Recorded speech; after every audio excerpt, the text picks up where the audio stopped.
How's it going, everybody? It's Pilot Flame, and we are back with another FPL video, and today we're going to be taking a look at the best captaincy shouts for Game Week 10. Mo Salah tore it up at Old Trafford, getting himself 3 goals and an assist, and I don't think we're going to look past him for the next coming fixtures. But we can always dream. We can always think of that one row captaincy pick that could get us massive points, just like Salah did in Game Week 9. If you haven't done so already, make sure to hit that like button. Subscribe to the channel if you are new or haven't done so already. It greatly helps out the channel, as well as turn those notification bells on so that you can get the content as soon as it is readily available.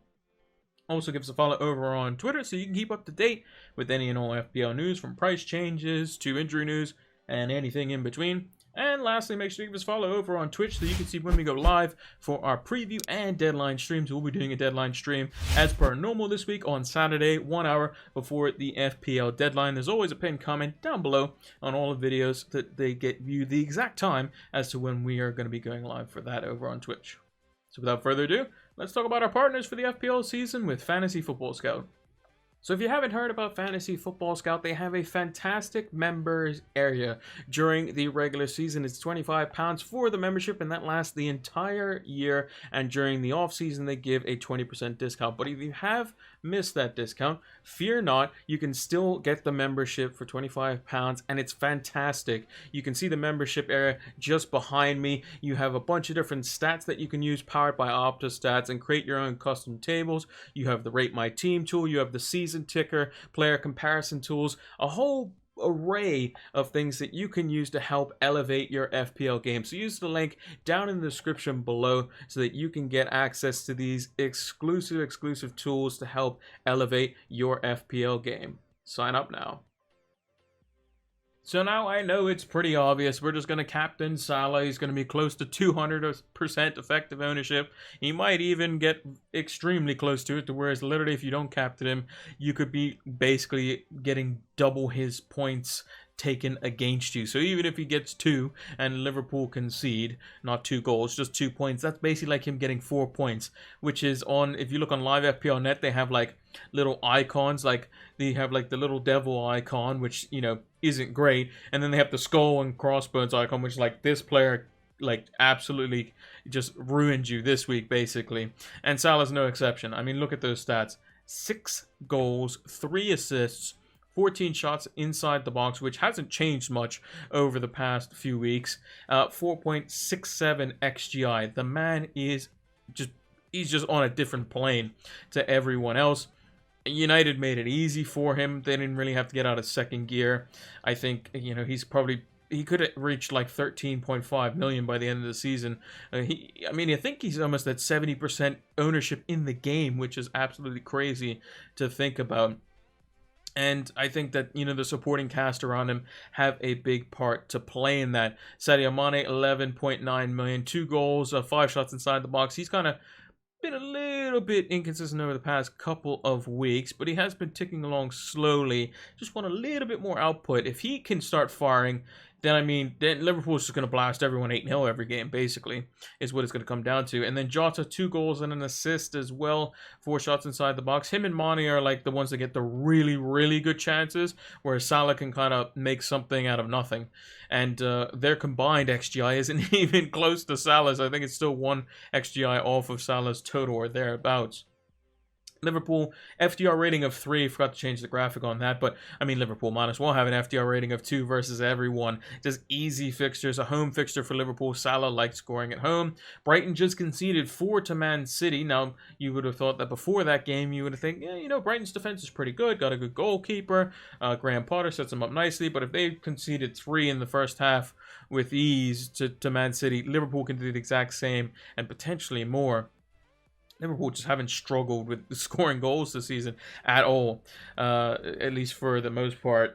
You know, there were times where it's like, oh, well, maybe they might score. Maybe Atletico might give them a bit of trouble, but they just seem to be scoring just 2+ goals every game.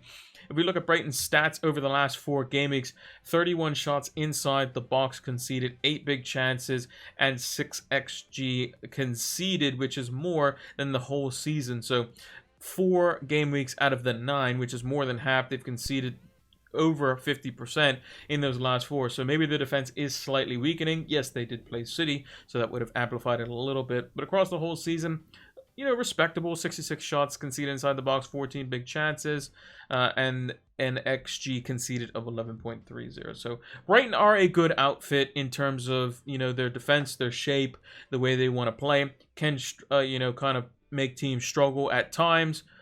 But Liverpool they're just too good at the moment. City were too good for them as well. I would expect, I'm not sure if Chelsea have played them this season yet, but when Chelsea do play them, have Chelsea play them? I'm not sure that they have. I think they play them later on in the season when the run becomes slightly better again.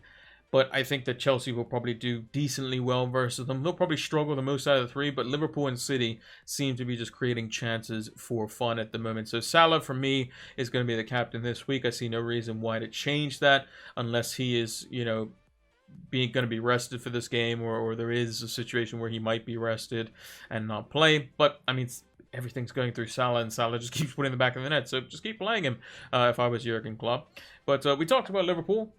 We also mentioned City as well, and I think they probably have the second best fixture based on the players that they have available for Game Week 10. So Manchester City hosts Crystal Palace at the Etihad in Game Week 10, and we haven't been really captaining Man City players pretty much at all this season, but we're starting to slowly get to see what Pep Guardiola's potential best lineup is. I haven't done any episodes of Pep Roulette because his lineups have I've kind of been like, is that Pep's best lineup? It doesn't look like it. There's some players always been injured at times as well, so we finally are starting to see Pep's full team with everyone fit and available. And it basically starts with the first 2 men on the graphic, with Phil Foden and Bernardo Silva. Bernardo not necessarily, the most flashy player when it comes to FPL, but he does have a skill move in his locker. 1 goal, 1 assist, only 4 shots inside the box, but he's been slowly ticking along, and for 7 million, that's all you really need. You just need someone to get your goal every couple of game weeks and assist every couple of game weeks and kind of just slowly tick along, and you'll get the points for that. That's what Mason Mount was suspected to be for Chelsea as well, but he kind of dipped out of the team, was injured a little bit, and then he came back with a bang and got himself a hat-trick in the last game week. But Bernardo Silva could definitely do that. He can also play on the right wing. He's been typically playing in the midfield 3, which is not a typical role for him as well, because he typically plays in the front 3 for Portugal when he plays in national games. But Bernardo Silva's been doing very, very well, and I think he's one of those undroppable players for Pep Guardiola. That being said, we'll probably curse him, and he's probably going to get dropped this coming game week. But the player that I don't think can be dropped is Phil Foden. I think he'll probably get a rest versus West Ham in the Carabao Cup, and then come straight back in for the Crystal Palace game on the weekend. 3 goals, 2 assists, got himself a brace on the weekend. 12 shots inside the box, very close to Salah numbers. 2.62 XGI. City do create a lot of chances. They just need someone to stick them in the back of the net, and Phil Foden can play a bunch of different positions. Played in the false 9 and was quite fortunate with a couple of his returns, but it's getting into positions that you want him to be doing if you want to consider him an FPL asset. So I think he could be the best midfielder that City has to offer. But Kevin De Bruyne, we forgot about him. He was fantastic over the last couple of seasons, all things considered, even with his injury concerns. But 2 goals in the last 4 game weeks, 7 shots inside the box. He is at that premium price tag, but with no real forwards doing well. Lukaku being injured, Kane, not really being consistent. We also have, Ronaldo just for United just look awful with some managerial problems potentially on the horizon.